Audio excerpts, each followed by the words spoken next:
Cái này mình để lửa hơi lớn quá cho nên là cái trứng nó không còn được sệt sệt các bạn ơi. Đó, mình thì mình thích cái kiểu này các bạn đó. Mà lúc làm món này 10 người thì mình thấy hết 9 người đã rơi nước mắt rồi. Các bạn biết lý do tại sao không? Mà hôm nay khi mình ăn 2 trứng cho nó có đôi có cặp nè. Ủa sao tự nhiên tôi yểu điệu khục nữ luôn vậy trời. Đây là thịt bò.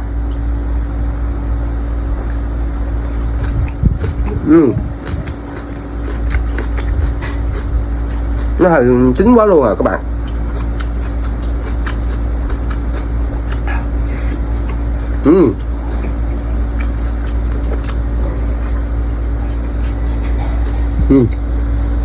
Ngon nha. Đúng ra cái này mình phải làm cho nó vừa chín tới rồi nó chảy chảy các bạn. Cái mình lấy cái thịt nè các bạn, mình quết vô nó sẽ ngon hơn. Cái này do mình đậy hầm nhiều quá cho nên nó chín luôn rồi.